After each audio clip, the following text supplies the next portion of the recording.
Assalamualaikum warahmatullahi wabarakatuh. Saya Putri Tikasari, calon guru penggerak angkatan ke-7 dari SDI Al-Munawaroh Pamekasan. Pada kegiatan aksi nyata modul 1.4 budaya positif, saya akan melakukan kegiatan diseminasi budaya positif dan praktik baik yang sudah saya lakukan dan akan saya imbaskan kepada rekan guru sejawat di SDI Al-Munawaroh Pamekasan. Jadilah guru penggerak yang terus menginspirasi, tergerak, bergerak, dan menggerakkan. Salam.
Alhamdulillah ya, dari persiapan yang sudah dilakukan beberapa hari yang lalu, sekarang tiba saatnya untuk melakukan diseminasi.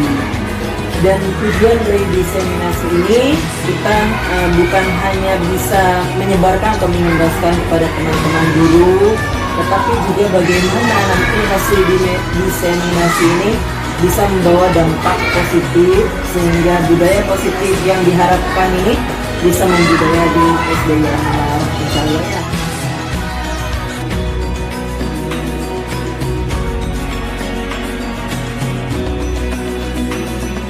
Lanjutkan dengan acara yang kedua adalah sambutan tunggal. Dalam hal ini akan disampaikan oleh Ibu Pengawas Gugus 3 Kecamatan Pamekasan kepada yang terhormat Ibu Ratna dari SPD, kepadanya dipersilakan. Assalamualaikum warahmatullahi wabarakatuh.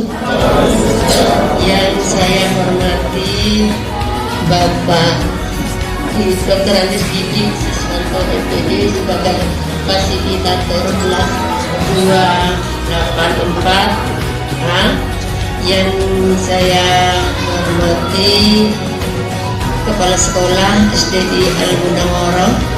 Yang saya hormati Ibu Mahruhah sebagai pengajar praktek, dan yang saya hormati Bapak dan Ibu guru SDI Al-Munawwarah.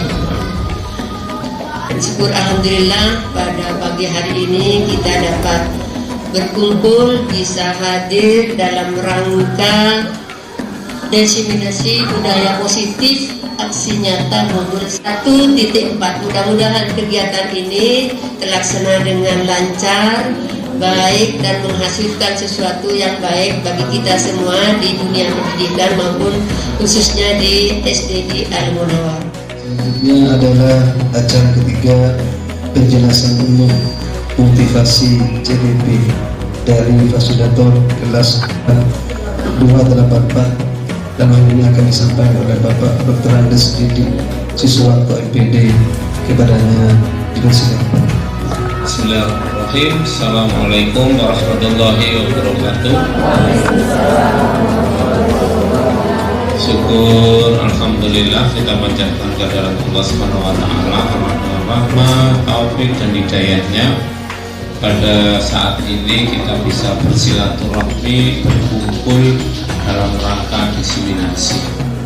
Yang terhormat Ustazah Dedek selaku Kepala Sekolah SDI Al-Munawwarah, Ibu Mahruhah sebagai pengajar praktek, khususnya Ibu Ratna selaku pengawas kualitas daerah. Ibu Stigani tergantung beliau, makanya sampai sakit tetap saja masuk. Ini namanya komitmen luar biasa. Dan Bapak Ibu guru SD, Ustazah SD Al-Munawwarah yang saya banggakan.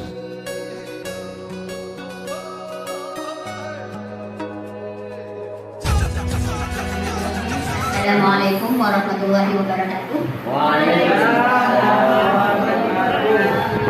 Selamat siang, salam sejahtera untuk kita semua. Apa kabarnya Bapak Ibu?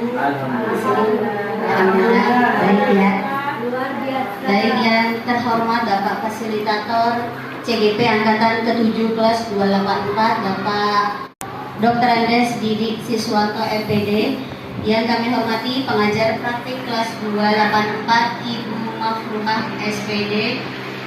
Juga yang kami hormati pengawas gugus 3 Ibu Ratna SPD, dan tidak lupa Ibu Dedeh Rosida SPD selaku Kepala Sekolah SDI Al-Munawwarah. Senang sekali perkenalkan saya Bapak Leli yang ditemani Ibu Suada SPD selaku konsulen, saya Bapak Leli sebagai moderator menyambut Anda semua pada siang hari ini. Mari kita bersyukur di tengah banyaknya aktivitas kita masih diberikan rezeki, kesehatan, dan kesempatan baik untuk terus bisa mengembangkan diri dan berproduktivitas. Acara hari ini adalah rangkaian dari aktivitas calon guru penggerak angkatan ke-7, yaitu diseminasi budaya positif aksi nyata modul 1.4. hari ini telah hadir bersama kita pemateri yang luar biasa. Beliau adalah salah satu guru di SDI Al-Munawwaroh yang sudah mengajar sudah lama, kurang lebih sekitar 11 tahun. Tahun ini beliau merupakan calon guru penggerak angkatan ke-7. Beliau mempunyai hobi yang sangat unik, yaitu suka memasak. Dan beliau juga menggemari kegiatan berkreasi dengan menggambar dan mewarnai. Seperti itu. Dan juga beliau mempunyai moto hidup yang luar biasa. Apapun yang dilakukan bisa bermanfaat untuk diri sendiri dan juga orang lain. Tepuk tangan untuk pemateri kita yang luar biasa, Ibu Putri Etika Sari. Oke. Baik, Bapak Ibu sekalian, pada sesi yang pertama ini pemateri akan menyampaikan materinya yang dilanjutkan dengan sesi tanya jawab. Baiklah, siapkan fokus terbaik Anda. Kami persilahkan kepada Ibu Putri Etika Sari untuk menyampaikan materinya. Ya, baik, terima kasih kepada Ustadzah Levi yang sudah menjadi moderator pada acara hari ini. Pada hari ini saya akan mendiseminasikan budaya positif, yaitu kegiatan aksi nyata pada calon guru penggerak angkatan 7. Tugas ini adalah tugas akhir di modul 1.4, yaitu saya mengimbaskan budaya positif yang praktik baik yang saya lakukan selama ini. Ustadzah sudah siap? Bismillahirrahmanirrahim. Rabbi shrah li sadri wa yassir li amri wahlul 'uqdatam min lisani yafqahu qawli. Apa sih budaya positif menurut Ustadzah? Ada yang tahu sebelum saya masuk ke materi? Ada yang tahu budaya positif itu apa sih? Ada yang tahu Ustadzah? Ada yang bisa menanggapi? Ya, yuk. Kebiasaan yang baik. Kebiasaan yang baik. Ya, budaya adalah pembiasaan, sedangkan positif adalah kebaikan. Budaya positif adalah suatu pembiasaan yang bernilai positif, bernilai kebaikan. Di dalamnya mengandung sejumlah kegiatan yang mampu menumbuhkan karakter murid. Karakter murid itu adalah yang berprofil pelajar Pancasila. Ada berapa profil pelajar Pancasila? Ada 6 dimensi. Yang pertama berintak dan berakhlak kepada Tuhan Yang Maha Esa. Yang kedua kreatif, mandiri, berkebinaan global. Apalagi Ustadzah? Gotong royong dan bernalar kritis. Konsep inti budaya positif yang akan saya paparkan yang pertama yaitu pada hari ini. Yang pertama, perubahan paradigma stimulus respon. Membudaya di budaya kita masih stimulus respon. Ini adalah miskonsepsi yang perlu kita luruskan agar menjadi teori kontrol. Yang kedua, disiplin positif dan nilai-nilai kebajikan universal. Yang ketiga, teori motivasi, hukuman, penghargaan dan restitusi. Apa sih restitusi? Nanti saya akan jelaskan satu persatu. Yang keempat, keyakinan kelas. Yang kelima, 5 kebutuhan dasar manusia. Yang keenam, restitusi, 5 posisi kontrol. Dan yang terakhir, segitiga restitusi. Sudah siap Ustadzah? Ya. Insya Allah siap. Perubahan paradigma stimulus kontrol menjadi teori kontrol. Sebelum kita ke materi, kita praktik kegiatan kepalan tangan. Coba saya minta Lutfi dengan Ustadz Faruk, ya. Ustadz Lutfi ini adalah ya A dan B, ya. Sobeklah secari kertas, coba Ustadz Lutfi sobek secari kertas atau tulis sesuatu, ya. Tulis sesuatu yang paling berharga menurut Ustadz Lutfi. Tulis sesuatu yang paling berharga menurut Ustadz Lutfi. Letakkan di salah satu tangan Anda tanpa orang lain itu tahu. Genggam. Yang Ustadz Faruk akan mencoba dengan sekuat tenaga berbagai cara untuk meminta Ustadz Lutfi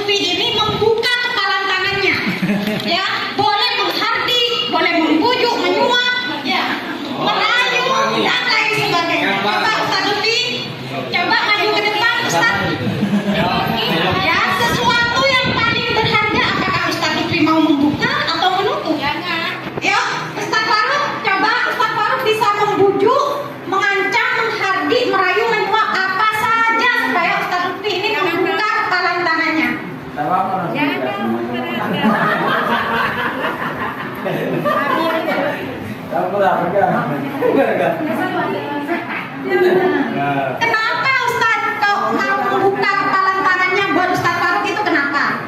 Karena ingin tahu. Iya. Ya. Ada yang lain? Apakah ada yang lain? Saya tidak mau membukanya. Adakah yang lain? Jawabannya ada? Ya, Ustazah Ike. Ustazah Ike jika jadi Ustaz Lutfi bagaimana pendapatnya Ustazah Ike? Apa mau membuka? Apa mau menutup? Menutup kenapa? Menutup karena sangat berharga. Ya baik, terima kasih kepada Ustaz Faruk dan Ustaz Lutfi. Silakan duduk kembali. Menurut Anda saya mau nanya, menurut Ustazah, siapa yang mengontrol diri Anda? Siapa? Apakah orang lain atau diri saya sendiri? Kalau saya membuka kepalan tangan kepada Ustaz Lutfi, apakah saya dikontrol sama Ustaz Lutfi? Apakah saya dikontrol sama Ustaz Lutfi? Tidak. Kenapa? Karena saya merasa kasihan mungkin ya. Karena merasa Ustaz Lutfi ini teman baik saya mungkin. Ketika saya menutup dengan segala cara, kekuatan agar sesuatu yang berharga ini tidak saya buka. Apakah itu termasuk salah? Salah? Tidak ya. Karena yang mengontrol diri saya adalah saya sendiri, bukan orang lain. Inilah perubahan paradigma cara berpikir kita yang harus kita ubah ya. Tujuan pendidikan menurut Ki Hajar Dewantara, pendidikan adalah menuntun segala kekuatan kodrat yang ada pada anak agar mereka sebagai manusia dan anggota masyarakat dapat mencapai keselamatan dan kebahagiaan yang setinggi-tingginya. Ya, baik sebagai manusia maupun anggota masyarakat. Tugas kita sebagai guru bukan hanya mentransfer ilmu saja. Kalau mentransfer ilmu saja itu sudah bisa, ya. Tetapi tugas kita sebagai guru maupun orang tua adalah mendidik. Mendidik itu tidak mudah. Mendidik itu menuntun, mengarahkan, meluruskan, membimbing. Menurut budaya kita, anak itu terlahir ibarat kertas putih kosong yang orang tua atau guru bisa menulis apa saja. Menurut filosofi Ki Hajar Dewantara, ya, anak itu terlahir kertas kosong yang ada goresan samar-samarnya. Anak itu ada goresan samar-samarnya. Tugas kita sebagai guru pendidik adalah menuntun agar goresan samar-samar itu menjadi tebal. Ketika anak itu menyimpang, kita luruskan, kita tuntun supaya anak itu selamat dan bahagia. Inilah ya kewajiban kita sebagai pendidik dan orang tua. Bukan hanya mengajar, ya kalau hanya mengajar saja itu mentransfer ilmu gampang. Tetapi kita mendidik. Mendidik itu menuntun supaya anak itu menuju kodratnya masing-masing. Kita tidak boleh memaksakan kehendak kita. Karena anak itu terlahir ibaratkan kertas putih yang ada goresan sama-samanya. Bukan kertas putih kosong yang kita tuliskan apa saja yang maunya kita, bukan ya. Selanjutnya, perubahan paradigma budaya positif. Menurut William Glaser dalam teori kontrol, untuk meluruskan beberapa miskonsepsi ini kesalahpahaman yang perlu kita luruskan. Cara pandang kita ini masih ke stimulus respon. Ya, cara pandang kita ini masih ke stimulus respon. Ini ilusi guru mengontrol murid. Kita seakan-akan berpendapat bahwa guru itu bisa mengontrol murid. Yang kedua, ilusi bahwa kritikan dan membuat orang merasa bersalah dapat menguatkan karakter. Yang ketiga, ilusi bahwa semua penguatan positif, efektif dan bermanfaat. Yang keempat, ilusi bahwa orang dewasa memiliki hak untuk memaksa. Nah, ini adalah miskonsepsi yang perlu kita luruskan. Kita bahas satu persatu. Ilusi guru mengontrol murid. Pada dasarnya kita sebagai guru tidak memaksa murid untuk melakukan sesuatu. Jika murid memilih untuk melakukan sesuatu apa yang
bisa saja ketergantungan.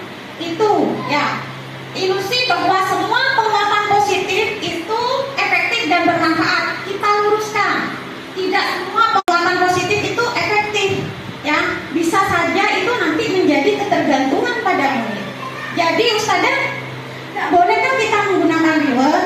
Itu adalah motivasi eksternal, tapi kita kurangi saja. Kalau bisa ya kita jangan pakai reward, ya, karena memotivasi anak itu bisa dari dalam diri mereka sendiri. Selanjutnya, ilusi bahwa orang dewasa memiliki hak untuk memaksa. Kita sebagai guru atau sebagai orang tua kadang kita kan memaksa kepada anak-anaknya atau memaksa kepada muridnya. Ayo duduk, diam. Nah ini ya, karena anak itu ibaratkan seperti kertas putih yang ada goresan samar-samarnya. Jadi kita tidak boleh memaksa apa yang hendak kita. Kita harus memahami anak. Ketika anak itu melanggar atau menyimpan hal-hal yang negatif, kita luruskan, kita arahkan. Apa sih tindakan dasar anak itu melakukan hal seperti itu? Nah itu. Selanjutnya, nah perubahan paradigma stimulus respon, ya. Ini adalah stimulus respon, Ustazah. Siapa sesungguhnya yang memiliki kontrol? Yang sesungguhnya memiliki kontrol adalah diri kita sendiri, bukan orang lain. Dalam stimulus respon, kita mencoba mengubah orang agar berpandangan sama dengan kita. Ya, ini perlu diluruskan. Dalam teori kontrol, kita berusaha memahami pandangan orang lain tentang dunia mereka. Kita harus berusaha, ya, bukan kita mengubah orang lain harus sama dengan kita. Ini salah, ya, perlu diluruskan. Yang kedua, dalam stimulus respon, perilaku buruk dilihat sebagai suatu kesalahan. Kalau anak-anak melakukan perilaku buruk sudah dicap jelek, sudah dicap salah. Tetapi dalam teori kontrol, semua perilaku memiliki tujuan. Anak itu melakukan tindakan positif atau negatif pasti memiliki tujuan atau alasan. Jadi kita sebagai guru harus memahami kebutuhan dasar apa sih yang mendasari anak itu melakukan hal tersebut. Dalam stimulus respon, orang lain bisa mengontrol saya. Tetapi dalam teori kontrol, hanya Anda yang bisa mengontrol diri Anda.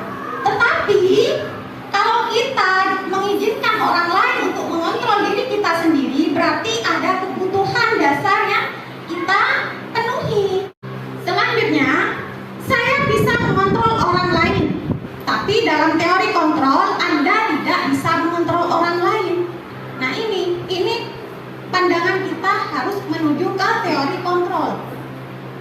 Yang selanjutnya, pemaksaan ada pada saat bujukan gagal. Jika bujukan gagal, rayuan gagal, akhirnya kita dalam tahap akhir yaitu memaksa. Tetapi dalam teori kontrol, kita harusnya berkolaborasi, bekerja sama, dan konsensus. Konsensus ini memiliki arti yaitu kesepakatan, sehingga menciptakan pilihan-pilihan baru. Kita bisa berkolaborasi dengan guru dan murid, orang tua dengan anak, tanpa adanya pemaksaan, ya, tanpa adanya bujukan. Yang selanjutnya, yang terakhir, model berpikir menang kalah. Nah ini, di stimulus respon, ketika anak itu berbuat kesalahan, pasti yang menang gurunya. Kamu salah, kamu harusnya seperti ini. Tetapi anak itu pas akhirnya ke yang kalah. Tetapi di teori kontrol, ya, model berpikir menang-menang antara guru dan murid itu menang semua, tidak ada yang disalahkan dan tidak ada yang dibenarkan. Guru harus mengidentifikasi kesalahan anak itu apa, yang mendasari tindakan anak itu berbuat seperti itu apa. Jadi kita melakukan kolaborasi, kerjasama, menciptakan kesepakatan dan pilihan-pilihan baru. Nah ini yang perlu kita luruskan. Disiplin positif dan nilai-nilai kebajikan universal. Nah, ada pertanyaan pemantik. Ustazah bisa jawab setuju apa tidak setuju. Yang pertama, hukuman dapat mendisiplinkan anak. Apakah Ustazah setuju apa tidak setuju? Hukuman apa? Ustaz Faruk? 50% antara setuju dan tidak, ya. Baik. Nomor 2, pemberian hukuman dengan hal positif seperti membaca atau membersihkan halaman sekolah dapat meningkatkan disiplin anak. Setuju apa tidak setuju? Setuju. Kenapa kok setuju? Ada yang bisa menjawab ya, Ustaz Ofi? Sesuai pengalaman saya di kelas, ada seorang anak A ya, dia di kelas termasuk kategori yang berani ngambil barang-barang teman. Ketika saya memberikan hukuman, disuruh membersihkan kelas dan pulang terakhir dari teman-temannya, keesokan harinya dia lebih baik dari kemarin. Berarti setuju ya, ya Ustaz-Ustaz, karena ada perubahan positif yang dialami oleh anak. Yang nomor 3, memberi penghargaan dapat meningkatkan motivasi belajar anak. Reward. Setuju apa tidak setuju? Setuju. Setuju. Ada yang tidak setuju? Belum tentu 50% ya. Ya, nanti kita bisa menjawab hal ini. Selanjutnya ya. Apa sih disiplin positif? Tadi kan budaya positif. Disiplin positif itu apa? Ada yang bisa jawab, Ustazah? Ada? Disiplin positif. Sikap yang baik. Sikap yang baik. Ada lagi? Kebiasaan yang baik. Pembiasaan yang baik. Berarti pembiasaan atau praktik baik yang dilakukan oleh anak. Nah, disiplin positif adalah disiplin dari diri kita sendiri, disiplin dari anak itu sendiri, ya, yang membuat orang menggali potensinya menuju sebuah tujuan apa yang dia hargai atau apa yang dia yakini. Namun dalam budaya kita, makna kata disiplin telah berubah menjadi sesuatu yang dilakukan seseorang pada orang lain untuk mendapatkan kepatuhan. Kalau anak dia itu disiplin, belum tentu, ya. Kecenderungan umum adalah menghubungkan kata disiplin dengan ketidaknyamanan. Ketika terlambat, ada yang langsung diberdirikan karena tidak disiplin. Selanjutnya anak itu merasa tidak nyaman. Aku nanti diberdirikan. Akhirnya dia datang lebih awal. Itu menghindari ketidaknyamanan. Berarti dia disiplin dari luar karena takut dihukum. Selanjutnya, nilai-nilai kebajikan universal. Nilai-nilai kebajikan universal adalah sifat-sifat positif manusia yang merupakan tujuan mulia yang ingin dicapai setiap individu. Nilai-nilai ini bersifat universal dan lintas bahasa, suku, bangsa, agama maupun latar belakang. Setiap perilaku atau perbuatan memiliki suatu tujuan, baik yang positif maupun yang negatif. Perilaku murid pasti memiliki tujuan atau alasan. Dengan mengaitkan nilai-nilai kebajikan yang diyakini seseorang, maka motivasi intrinsiknya dari dalam akan terbangun sehingga menggerakkan motivasi dari dalam untuk mencapai tujuan mulia yang diinginkan. Nah, ini nilai-nilai kebajikan yang ingin dicapai oleh setiap anak Indonesia kita kenal dengan profil pelajar Pancasila. Insya Allah Ustaz-Ustazah pasti tahu ya. Kita bernyanyi terlebih dahulu sebentar ya.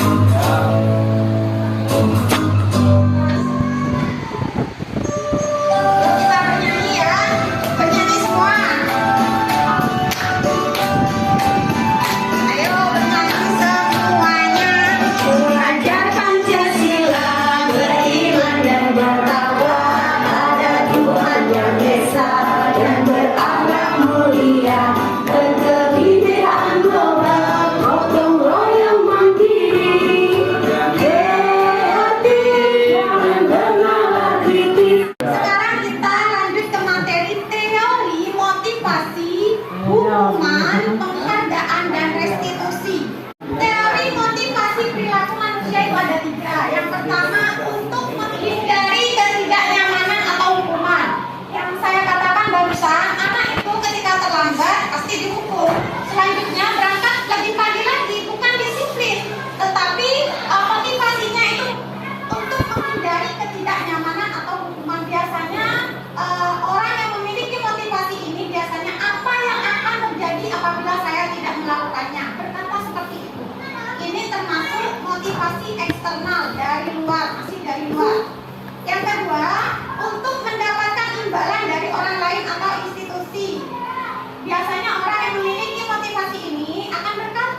melakukannya.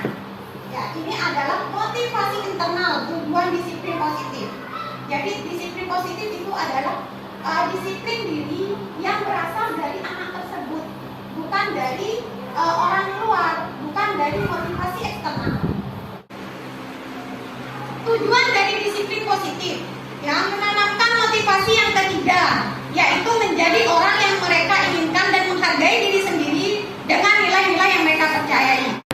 Nah ini, ketika kita memiliki motivasi tersebut, mereka telah memiliki motivasi intrinsik yang berdampak jangka panjang, ya, motivasi yang tidak akan terpengaruh pada adanya hukuman dan hadiah. Ketika anak memiliki motivasi menghargai diri sendiri, berarti anak itu tidak akan terpengaruh pada adanya hukuman atau hadiah. Nah, mereka akan tetap berperilaku baik dan berlandaskan nilai-nilai kebajikan karena mereka inginkan menjadi orang yang menjunjung tinggi nilai-nilai yang mereka hargai. Nah, ini adalah tujuan dari disiplin positif. Nah, dihukum oleh penghargaan. Kok bisa dihukum oleh penghargaan sih? Nah, nanti kita akan bahas bersama-sama. Bahwa penghargaan berlaku sama dengan hukuman. Kok bisa? Dalam arti meminta atau membujuk seseorang melakukan sesuatu untuk memenuhi suatu tujuan tertentu dari orang yang meminta atau dari orang yang membujuk. Ya, dorongannya eksternal, ya, dari luar, dan akan ada faktor ketergantungan. Beberapa dampak dari pemberian penghargaan antara lain: penghargaan menghukum, penghargaan tidak efektif, penghargaan bisa merusak hubungan, dan penghargaan mengurangi motivasi intrinsik. Nah, kita akan bahas bersama-sama satu persatu. Penghargaan menghukum. Kok bisa sih penghargaan menghukum? Nah, penghargaan menghukum mereka yang tidak mendapatkan penghargaan, misalnya ya, dalam sistem ranking 1, yang senang siapa? Ya ranking 1. Kalau ranking yang belakang, ranking kedua, 3, 4, 5, dan gimana perasaannya? Sedih. Bukan hanya murid saja yang sedih, orang tua pun menjadi merasa gagal. Makanya tidak ada sistem ranking, ya Ustaz-Ustazah. Dan selanjutnya, memberikan penghargaan dan hukuman adalah hal yang sama karena keduanya mencoba mengendalikan perilaku seseorang dari luar. Karena orang pada dasarnya tidak suka dikendalikan, karena yang mengontrol diri kita sendiri adalah kita sendiri, bukan orang lain. Dalam jangka waktu lama, penghargaan akan terlihat seperti hukuman. Anak itu akan melakukan apa yang kita suruh, ya, karena mereka diberi penghargaan beban, ya, beban bagi anak tersebut. Dan jika suatu penghargaan diharapkan namun Anda tidak mendapatkan, Anda akan merasa dihukum. Ketika kita, ayo, ini yang dapat 100, iya, Ustazah kasih bolpen. Bagaimana perasaan murid yang tidak mendapatkan bolpen tersebut? Gimana perasaan? Pasti sedih. Ya, pasti merasa dihukum. Itu aja yang dapat. Nah, ini kita kurangi ya. Selanjutnya, penghargaan tidak efektif. Suatu penghargaan adalah suatu benda atau peristiwa yang diinginkan yang dibuat dengan persyaratan. Ayo, siapa yang bisa menjawab soal ini? Ustazah kasih bintang. Nah, ini ya, hanya jika Anda melakukan hal ini, maka Anda akan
bahwa merokok itu bahaya. Selanjutnya, penghargaan merusak hubungan. Ya, ketika seorang diberi penghargaan atau dipuji di depan orang banyak, misalnya murid itu, wah bagus kamu di hadapan murid lain, ya, maka yang lain, murid yang lain yang dipuji pasti akan merasa iri, kecewa, ya, sakit hati. Tadi ada yang bilang sakit hati, ya.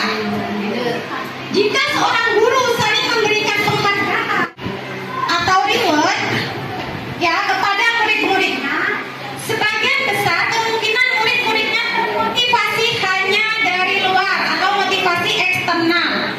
Akhirnya jadi ketergantungan.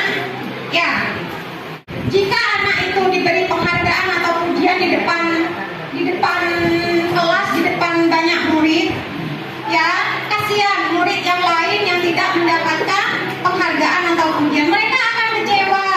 Ya, mereka akan, oh kok itu terus yang mendapatkan, aku kok tidak.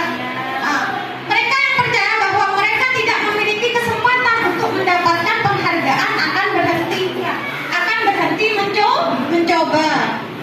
Jadi pemberian penghargaan atau reward itu bukan tidak boleh, tapi masih kurang efektif.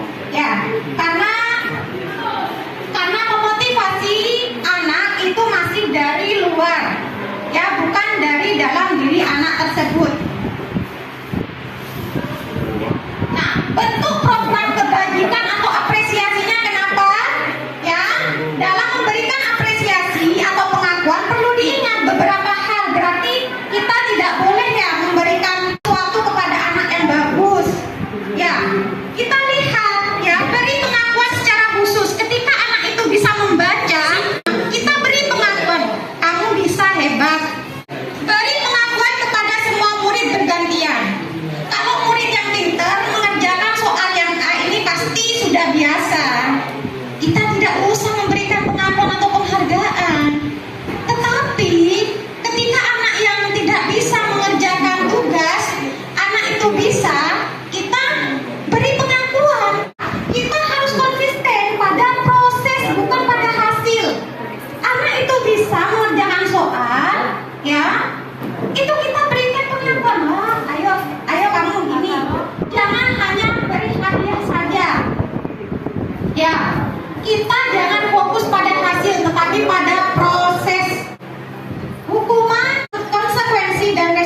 hukuman. Perilaku pasif agresif meningkat. Sistem tidak akan berjalan bila murid tidak takut. Nah ini berlaku hanya pada sebuah institusi, tidak berlanjut pada kehidupan nyata. Hanya di sekolah. Kalau di rumah ya sudah, hanya takutnya pada guru, kebanyakan seperti itu. Ya kalau di rumah ya sudah, hanya di sekolah saja. Peraturan adalah kamu harus, kalau peraturan kamu harus, kamu tidak boleh. Nah ini, murid akan membenci peraturan. Konsekuensi dan restitusi. Konsekuensi ini pada tahap netral, di tengah-tengah. Ya, di tengah-tengah konsekuensi. Sesuatu harus terjadi karena ada kesepakatan, tapi masih nyambung pelanggarannya. Ketika anak itu datang terlambat, konsekuensinya anak itu mengerjakan tugas ketika istirahat, dibuat tidak nyaman tapi hanya sementara. Masih nyambung, ya masih nyambung hukumannya. Tetapi kalau hukuman anak itu datang terlambat berdiri, nyambung enggak? Tidak kan? Anak itu sudah rugi 2 kali, dihukum, diberdirikan, tidak mendapatkan pelajaran. Masih tidak nyambung. Ya, selanjutnya tidak nyaman untuk murid untuk jangka waktu pendek sementara. Korban bisa diabaikan. Ya, murid atau anak dibuat tidak nyaman hanya untuk sementara saja. Penguatan hanya bertahan jangka waktu pendek. Memerlukan monitoring dan supervisi terus-menerus. Guru ini harus memantau. Nah, memantau satu persatu. Nah, ini ya masih netral tapi bersikap disiplin positif. Membantu penerapan mengikuti peraturan dalam masyarakat, masih aman ya. Apa peraturannya? Mampukah kamu melakukannya? Terima kasih, masih seperti itu, masih aman. Gurunya masih mengucapkan terima kasih. Murid menghormati peraturan, ya murid menghormati peraturan. Sedangkan restitusi adalah positif, ya disiplin positif, disiplin dari dalam diri anak. Restitusi merupakan pilihan, kesepakatan, ya menguatkan untuk murid dalam jangka waktu yang panjang karena murid itu menyadari bahwa itu perbuatan yang salah. Murid mendapatkan penguatan dari gurunya. Masalah bisa terselesaikan, terpecahkan karena ada kesepakatan, kolaborasi, kerjasama. Murid belajar bertanggung jawab untuk perilakunya, baik yang negatif maupun yang positif.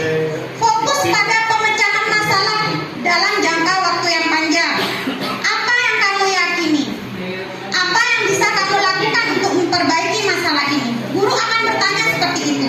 Murid akan menghormati dirinya sendiri dan orang lain.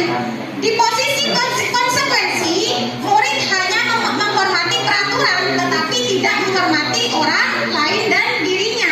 Hanya takut pada peraturan. Nah itu. Ustaz-ustazah milih hukuman atau konsekuensi. Mencatat 100 kali di dalam buku kalimat, saya tidak terlambat lagi karena terlambat ke sekolah. Termasuk hukuman atau konsekuensi? Hukuman atau konsekuensi? Kita buka. Hukuman. Ya. Lari mengelilingi lapangan basket 2 kali karena terlambat hadir di sekolah. Termasuk hukuman atau konsekuensi? Hukuman. Ya, bagus. Murid diminta untuk push up 15 kali karena tidak menggunakan masker di sekolah. Hukuman atau konsekuensi? Ya.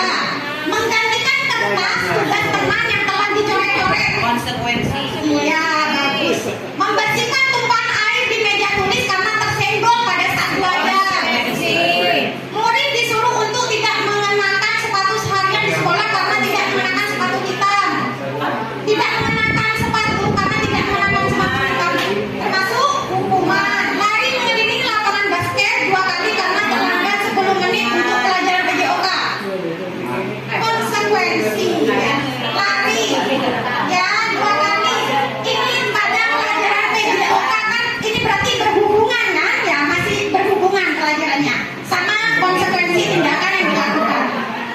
Masih berhubungan. Tapi konsekuensi itu masih netral ya dari luar. Keyakinan kelas kita buat karena keyakinan merupakan nilai-nilai kebajikan, ya prinsip-prinsip universal yang disepakati bersama.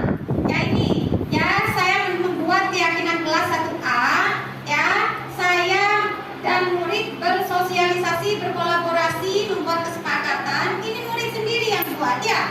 Saya hanya menuliskan saja. Keyakinan akan lebih memotivasi seseorang dari dalam. Kalau ustaz-ustazah menggunakan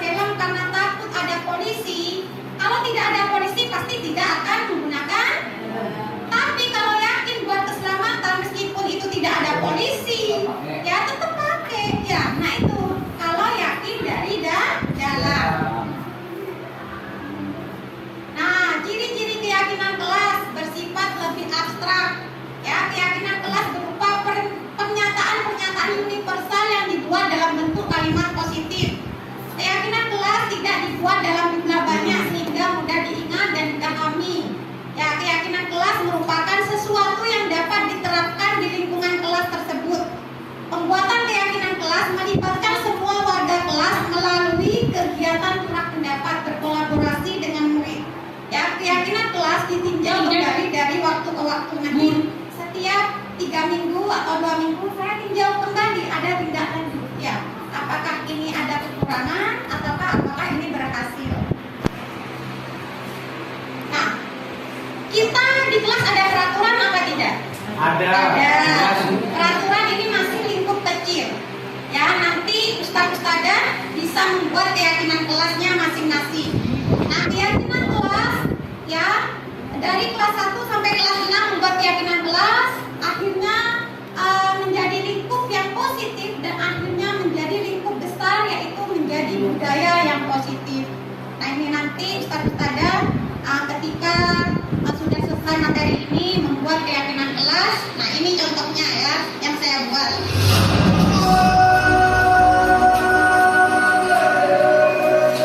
Kelihatan senang loh. Mohon disimak.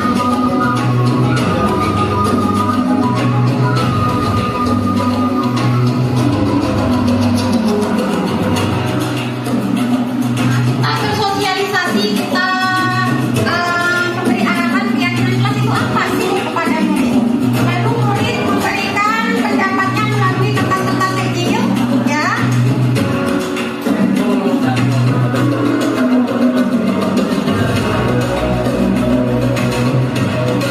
Oke.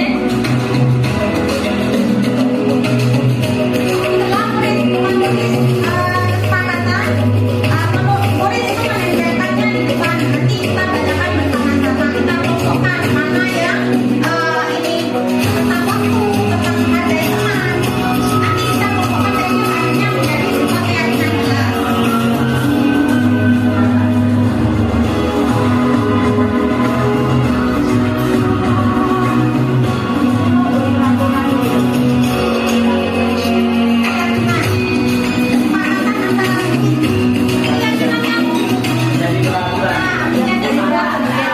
Peraturan yang diyakini oleh murid.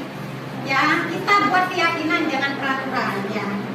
Nah, ini adalah praktik baik saya ketika saya membuat keyakinan kelas. Insya Allah, ya peraturan kan hanya satu arah, guru yang membuat, tetapi keyakinan kelas itu kesepakatan surat pendapat antara murid dengan guru. Kalau peraturan hanya satu arah, hanya guru atau sekolah yang membuat. Tapi keyakinan kelas adalah kesepakatan yang diyakini oleh murid kita. Ya, jadi kalau murid kita yakin, pasti insya Allah keyakinan kelas ini akan berjalan dengan baik. Tidak semudah itu, Ustazah. Iya, pasti ada problema-problema. Tetapi kita harus membiasakan anak berpraktik baik. Insya Allah akan dari praktik-praktik baik, insya Allah akan merubah sikap anak menjadi lebih positif lagi. Nah, kebutuhan dasar manusia. Kebutuhan dasar manusia itu ada 5, yaitu bertahan hidup, ya, kesenangan, kebebasan, kasih sayang, dan rasa diterima dan penguasaan. Ini adalah kebutuhan dasar yang harus dipenuhi oleh manusia. Nah, kebutuhan untuk bertahan hidup adalah kebutuhan yang bersifat fisiologis untuk bertahan hidup, misalnya kesehatan, rumah, dan makanan. Contohnya ya, contoh kasusnya, anak ya, ketika ada anak yang selalu minta bekal makanan ke teman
mengikuti, ingin mencoba-coba. Anak akan merasa mampu mengekspresikan diri secara mandiri, tidak tergantung pada orang lain dan tidak mudah terpengaruh orang lain. Contoh kasus di sekolah, anak yang selalu diberikan bekal makanan dengan menu yang sama, itu terus. Ya, setiap hari oleh ibunya di sekolah dia membuat masalah dengan mengambil paksa bekal milik temannya. Jadi dia ingin kebebasan, ingin menu bekal yang berbeda. Kesenangan, kebutuhan akan kesenangan yaitu untuk mencari kesenangan, bermain dan tertawa. Contoh kasusnya ketika ada anak yang senang mengganggu temannya, anak tersebut merasa jika ekspresi temannya diganggu itu merasa diatur, ya merasa lucu. Ya, itu adalah mengganggu temannya karena temannya bisa nangis, itu merasa lucu bagi anak tersebut. Ini adalah bukan akan kesenangan. Tetapi ketika anak melakukan seperti ini, mengganggu temannya, kita sebagai seorang guru, yaitu tugasnya bukan hanya mentransfer ilmu, bukan hanya mengajar, tetapi dan menuntun, ya, supaya anak itu tidak bersifat menyimpang. Ya, kita luruskan ke hal-hal yang positif. Nah, penguasaan atau power merupakan kebutuhan pengakuan atas kemampuan yang berhubungan dengan kekuatan untuk mencapai sesuatu. Ya, menjadi kompeten, menjadi terampil yang diakui atas prestasi dan keterampilan yang dimiliki. Contoh kasusnya dalam penguasaan ialah apabila ada anak yang merasa hebat setelah mengganggu temannya, biasanya ini anak bertengkar. Pas menang dia aku yang berkuasa, aku hebat. Nah ini anak tersebut bertengkar karena ingin diakui dirinya itu hebat. Nah ini ya. 5 posisi kontrol guru. Nah, menurut William Blazer, ya ada 5 posisi kontrol guru. Posisi kontrol penghukum, pembuat orang merasa bersalah, pemantau, teman, dan manajer. Ini adalah 5 posisi kontrol guru. Ustadzah, posisi kontrolnya ada di bagian mana? Apa penghukum, pembuat orang merasa bersalah, pemantau, teman, apa manajer? Ada di bagian mana Ustadzah? Ada yang penghukum, ada yang apa lagi? Pemantau. Ya, kita bahas satu persatu ya Ustadzah. Penghukum, guru berbuat, menghardik, menunjuk-nunjuk, menyakiti, menyindir. Ya, guru berkata, kalau kamu tidak melakukannya, awas ya, rasakan. Hasil, anak itu bisa memberontak, menyalahkan orang lain, dan bisa berbohong karena ketakutan sama gurunya. Kaitan dengan dunia berkualitas adalah seperti album kenangan yang baik-baik, ya, yang pengalaman yang baik-baik disimpan memorinya ke dalam pikiran anak. Tetapi kalau kita marah-marah, murid itu meletakkan kita di luar dunia berkualitas, ya, murid itu akan ingat ini suka marah-marah ini sampai kapan pun pasti ingat. Ya, dampak pada murid mengulangi kesalahan meskipun itu semua kita sampai itu marah-marah terus, itu tetap hanya dibuat sebagai apa ya, sudah kebiasaan karena marah-marah gitu sih. Nah motivasi kontrol dari luar ini adalah motivasi kontrol dari luar, masih ekstrinsik karena menghindari hukuman atau ketidaknyamanan karena takut sama gurunya, takut dihukum. Ya, ini dapat menuju identitas gagal pada murid. Ya, dapat menuju identitas gagal pada murid. Murid akan merasa terpuruk, ya, akan merasa rendah diri karena selalu dihukum. Nah, ini adalah contoh guru pada posisi penghukum. Naren terlambat ke sekolah 20 menit lebih.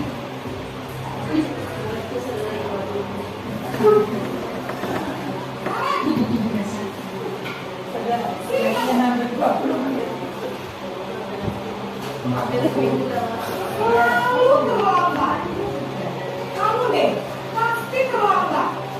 Aku, saya. Apa? Apa coba? Alasan kamu apa lagi? Kapan sih kamu tidak terlambat? Malas sekali ya kamu jadi anak. Saya. Dasar pemalas. Gak kapok-kapok sih kamu. Sudah berapa kali terlambat? Sana, kamu basket 2 kali. Kenapa saya harus ke lapangan basket, Bu? Kenapa? Kamu melawan ibu? Berani-beraninya jawab. Sudah terlambat, masih berani jawab pula. Sekarang, keliling lapangan basket 5 kali sekalian. Biar kapok. Cepat. Pergi sana ke lapangan basket. Nah, ini adalah posisi kontrol penghukum. Hukumannya tidak berkaitan dengan apa yang dilakukan, ya. Keliling lapangan dengan datang terlambat, akhirnya murid itu rugi 2 kali, kan ya. Nah, pembuat rasa bersalah. Nah, ini guru berkata berceramah dan mengatakan seharusnya ibu kecewa, ya. Guru berkata kamu seharusnya kan kamu sudah tahu ibu lelah sekali, ya. Nah, ini membuat rasa bersalah. Anak itu dikecewakan dengan kata-kata gurunya. Hasilnya anak menyembunyikan, menyangkal, berbohong supaya anak tersebut tidak mengecewakan gurunya, ya. Kaitan dengan dunia berkualitas, murid meletakkan guru di dalam dunia berkualitas. Ini adalah posisi kontrol guru yang masih negatif, ya. Nah, murid berkata maafkan saya guru, ya, selalu meminta maaf karena membuat kecewa gurunya. Kedepannya murid merasa rendah diri. Nah, ini tetap sama dengan penghukum menuju identitas gagal pada murid. Karena murid merasa terpuruk, ya, kecewa, rendah diri karena membuat gurunya kecewa, merasa bersalah. Pembuat rasa bersalah ini adalah contoh videonya.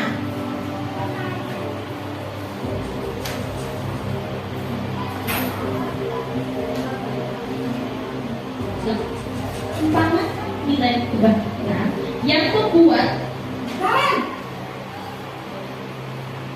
respon tertanam di anak adalah aku. Kamu kenapa terlambat lagi, Nak? Lalu kamu suka pada dunia. Kamu senang ya di sini susah ya? Kalau kamu terlambat lagi, nanti ibu yang ditegur bapak kepala sekolah, Nak. Bisa nggak ibu tidak bisa minat kamu? Duh, gimana ini? Maaf, Bu. Duh, Gusti Naren. Kamu suka ya kalau ibu tegur bapak kepala sekolah? Terus, sekarang ibu harus tulis apa ini di buku absen?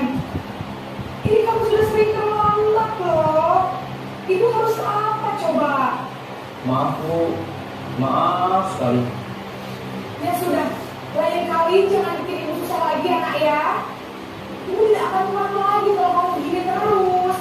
Bisa jantungan kalau ibu tegur bapak kelas sekolah. Sekarang cepat kelas. Maaf ya, Bu. Maaf sekali.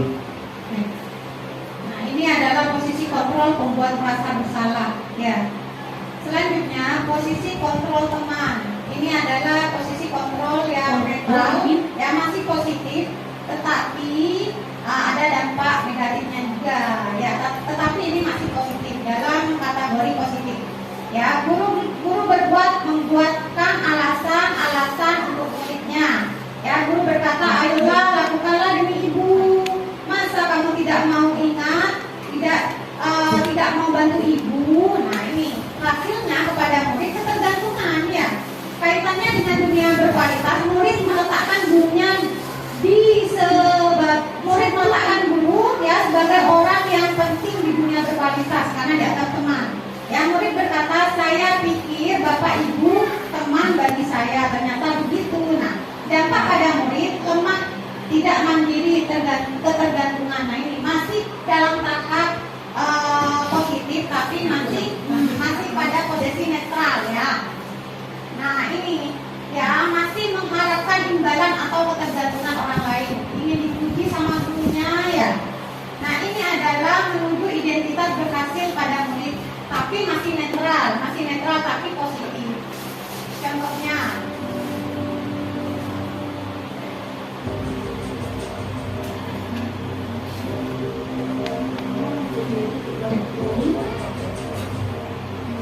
teman ini, ya, posisi kontrol teman. Betul, saya masuk ke sini. Mata dulu. Wah, masih jam berapa ini nak? Terlambat lagi ya sayang. Iya Bu, habis tunggu saya rumah ponakan saya Bu. Kamu malah menyalahkan ibu kamu. Kamu bukannya anak yang larinya paling kencang. Kok terlambat sih? Iya Bu, saya memang terlambat banget tadi. Jadi biarpun saya lari kencang, tetap gak kencang Bu. Ya sudah salah. Nanti lain kali larinya lebih kencang lagi ya. Biar gak terlambat lagi. Bikin seneng ibu demi ibu. Bisa kan? Bisa Bu. Ya sudah sana masuk kelas. Ibu beresin urusan absen kamu. Kamu ini ada-ada saja. Selanjutnya adalah posisi kontrol sebagai pemantau. Ya, guru berdua biasanya menghitung dan mengukur. Ya, guru berkata apa peraturannya. Hasilnya menyesuaikan diri bila diawasi, dipantau terus sama. Capek nggak kita memantau ya? Nah, kaitannya dengan dunia berkualitas bagi anak, murid meletakkan dulu peraturan dan hukuman di dunia berkualitas. Ya, ini masih tahap aman, ya, masih tahap positif, tetapi masih netral. Ya, dampak pada murid, murid menitik beratkan pada sanksi atau hadiah untuk dirinya. Ya, ini ya motivasi masih motivasi kontrol dari luar ekstrinsik, mengharapkan imbalan atau ketergantungan orang lain, sama dengan posisi kontrol teman. Nah, tetapi ini dapat menuju identitas berhasil pada murid, tetapi ini masih netral. Ini contohnya.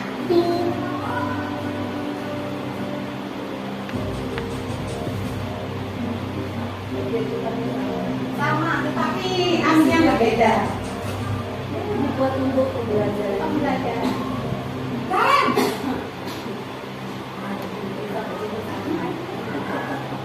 Selamat pagi Bu. Maren, apa peraturan sekolah kita tentang jam berapa kita harus masuk sekolahnya? Kita harus di sekolah jam 7 Bu. Iya betul, sekarang sudah jam 7.20. Maren sudah tahu konsekuensinya jika terlambat hadir. Paham Bu.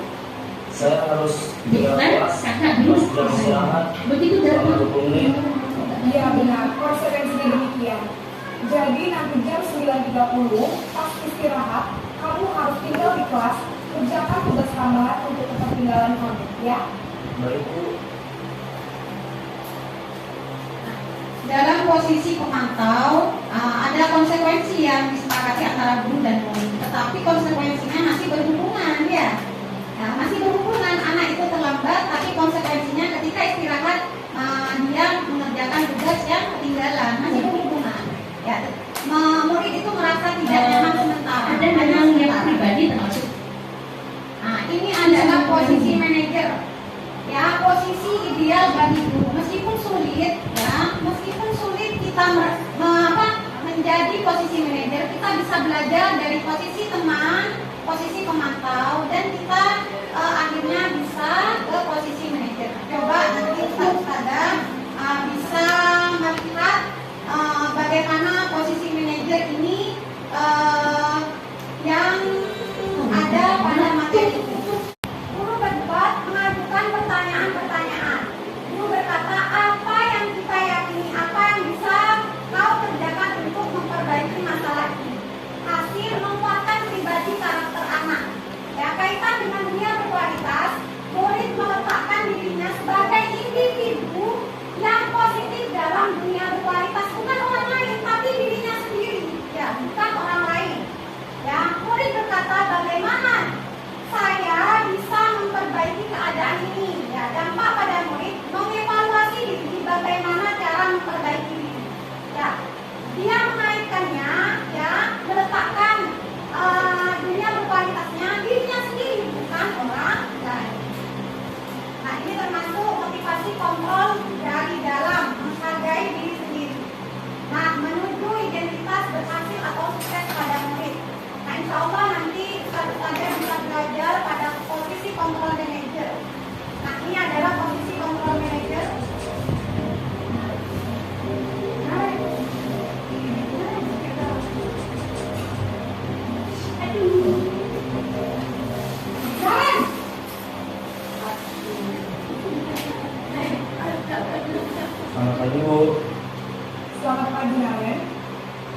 Bu, saya terlambat. Iya, sekolah masuknya jam 7, sekarang sudah jam 7.20. Jadi sekarang bagaimana ini, Naren? Maaf Bu, saya lupa alarm saya semalam. Baiklah, menurut kamu, keyakinan sekolah yang mana yang perlu kamu tingkatkan? Menghargai diri sendiri dan orang lain mungkin ya Bu. Setuju. Jadi, apakah Naren meyakini prinsip saling menghormati tersebut? Ya Bu, saya meyakininya. Apakah Naren bersedia memperbaiki masalah keterlambatan ini? Bersedia Bu. Bagaimana kamu akan memperbaiki masalah keterlambatan ini? Saya akan coba untuk tidak lupa menyetel alarm saya Bu. Baik, kalau Naren mau tidak alarm di rumah, ada orang yang kira-kira bisa bantu mengingatkan tidak? Ada Bu, kata saya, Kak Emma. Ada lagi selain Kak Emma? Selain Kak Emma, ada ibu saya. Baik, jadi yang mengingatkan Naren adalah Kak Emma dan ibu kalian. Kira-kira akan mulai alarm kapan nih, Naren? Setelah pulang sekolah, akan segera saya lakukan. Baik, jadi Naren akan setel alarm untuk bangun besok pagi dan akan diingatkan oleh kakak dan ibunda Naren ya. Ada lagi yang mungkin perlu dilakukan, Naren? Agar tidak terlambat bangun lagi. Tidak ada Bu. Baik, Naren. Terima kasih untuk kerjasama kamu. Sekarang kamu perlu kembali ke kelas belajar. Pada posisi kontrol manajer ya guru ya mengidentifikasi permasalahan apa yang terjadi. Jadi murid itu bisa apa ya mencari solusi sendiri. Ya guru hanya menanyakan hal apa yang akan murid lakukan supaya hal itu tidak terjadi lagi. Ya.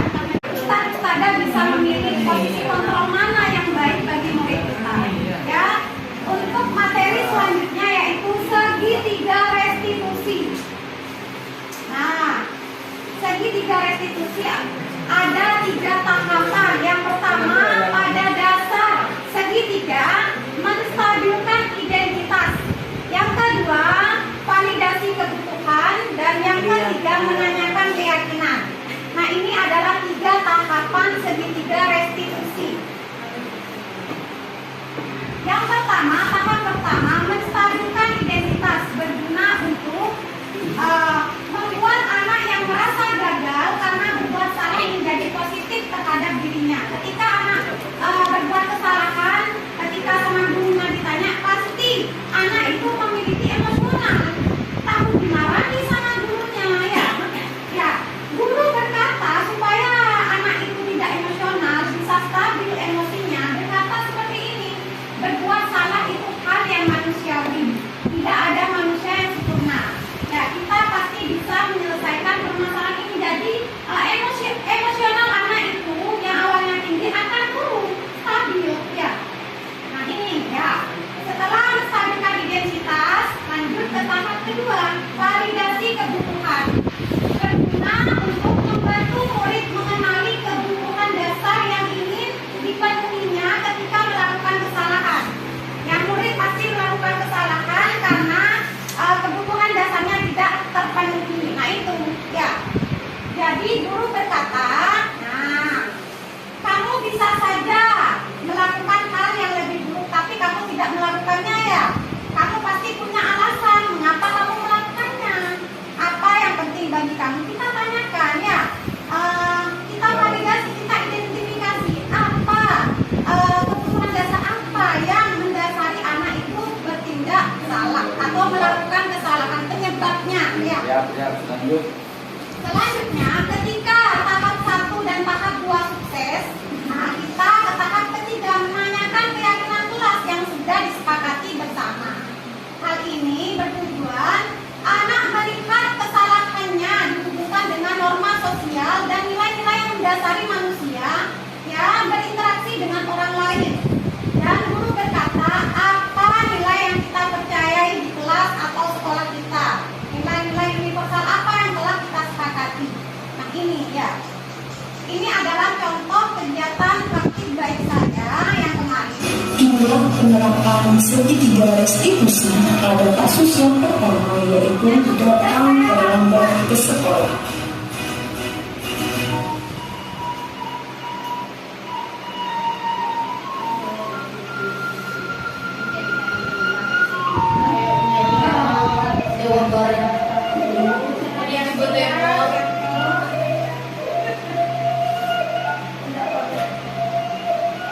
Ada anak yang datang terlambat ya, jam 7 lewat 15 menit. Berarti 30 ya terlambat. Ya. Setengah jam.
Baiklah, ini adalah presentasi yang sudah dipaparkan Ibu Putri Etika Sari. Kita berikan close yang meriah untuk beliau. Berikutnya pada sesi ketiga ini kita akan memberikan kesempatan untuk 3 penanya. Dipersilakan bagi yang mau bertanya, acungkan tangan dan nama. Terima kasih.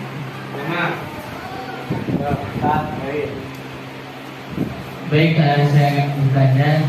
Nama dulu, Terlebih dulu nama saya Sobang Mulyono. status. Baik, langsung saja. Bagaimana dengan anak yang kreativitas, ya, tapi dia perlu diarahkan. Contohnya, dia singgung dalam dinding, gitu. Tapi dia bentuk kreativitasnya memang seperti itu. apakah budaya positifnya berubah. Kemudian dengan hukuman sampai bosan, hukuman yang mendidik seperti apa, tapi dia tidak berubah dengan adanya hukuman itu, tapi diberikan dengan hukuman yang mendidik. Ada lagi? Saja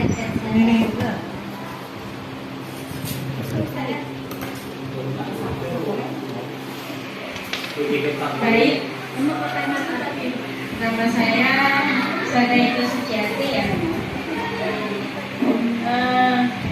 Ini ilmu yang sangat bagus untuk kita semua sebagai guru ya. Cuma anak itu kan berbeda-beda ya. Yang dari saya dapat hanya 3 kesimpulan, segitiga restitusi ya, segitiga restitusi, stabilkan identitas, terus ya, validasi tindakan, keyakinan kelas. Seandainya kita sudah melaksanakan itu semua ya untuk anak, tetapi itu tidak berhasil karena anak itu kan berbeda-beda ya. Mungkin berhasil anggaplah cuma 20%, 80%-nya tidak berhasil begitu, apalagi kelas cowok ya. Lantas apa yang harus kita lakukan itu selanjutnya apabila restitusi segitiga restitusi ini tidak berhasil ya pada tahap-tahap ketiga itu ya Ustazah ya. Terima kasih. Baik, satu penanya lagi, persilakan. Bisa sambil jawab dulu. Oh, boleh sambil jawab dulu, mungkin nanti lanjutkan. Ya, terima kasih Ibu Moderator.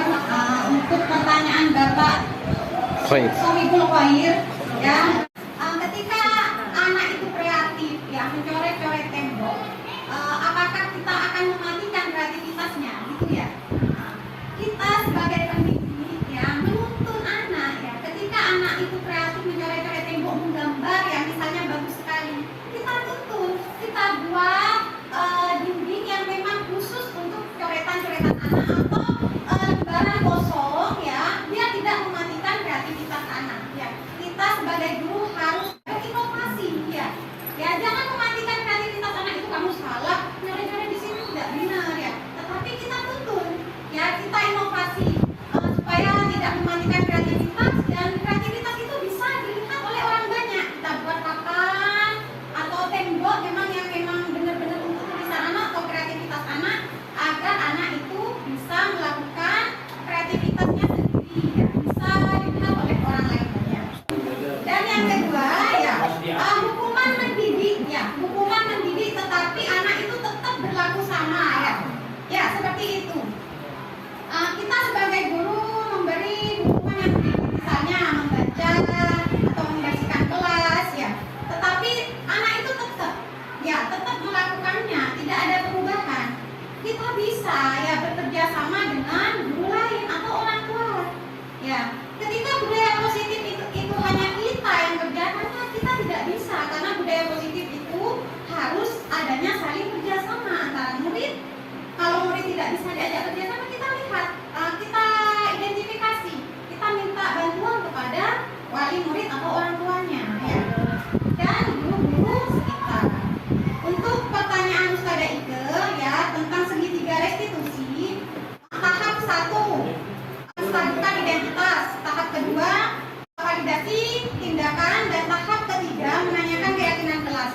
Ketika kita sudah restitusi tetapi 20% berhasil, 80% tidak berhasil, apalagi kelas cowok, kata saya adanya saling kerjasama antara wali murid ya, murid dan kita sebagai guru, semuanya saling kerjasama. Kita tidak bisa ya membudayakan budaya positif ini sendirian, tidak bisa. Kita tidak menggerakkan hati ya warga sekolah. Ketika restitusi itu tidak berhasil, jangan hanya 1 kali kita restitusi murid, tetapi lanjut 2 kali, 3 kali. Anak-anak itu akan terbiasa. Ketika tidak berhasil lagi, kita panggil orang tuanya. Ada apa sih permasalahan di dalam keluarganya? Setelah itu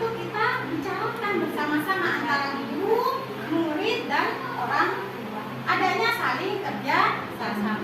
Ya, terima kasih, seperti itu jawaban dari saya. Saya kembalikan ke moderator. Ya.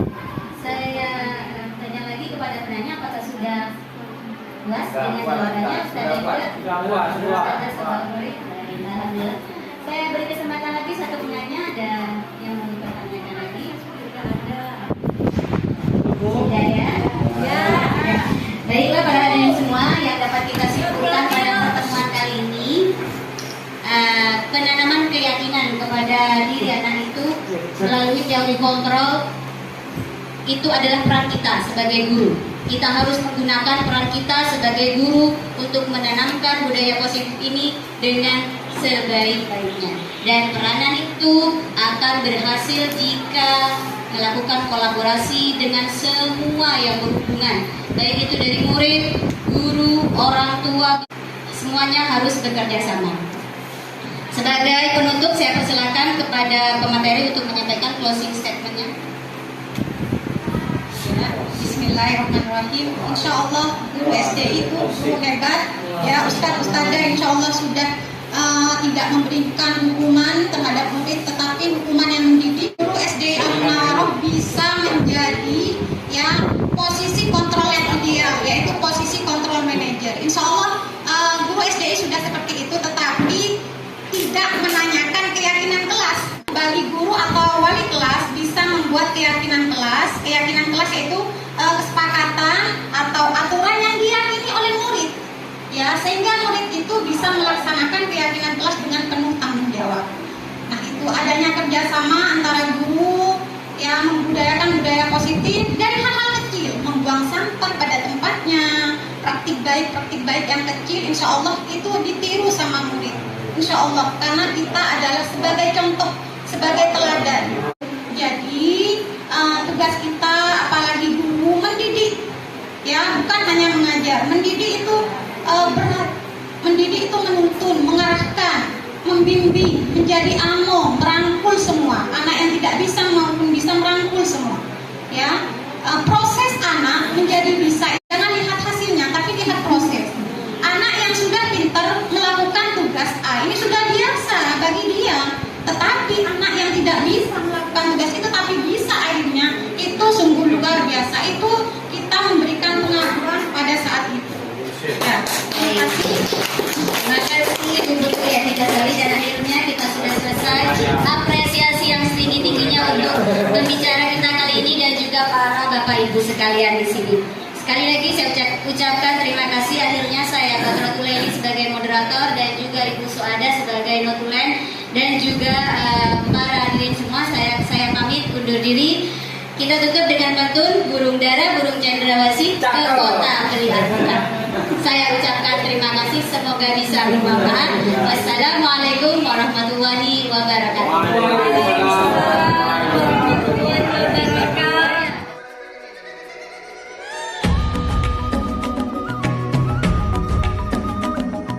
Alhamdulillah, untuk CGP Angkatan 7 ya, Angkatan 7 ini memang luar biasa. Guru-guru yang kreatif, alhamdulillah yang lolos di CGP Angkatan 7.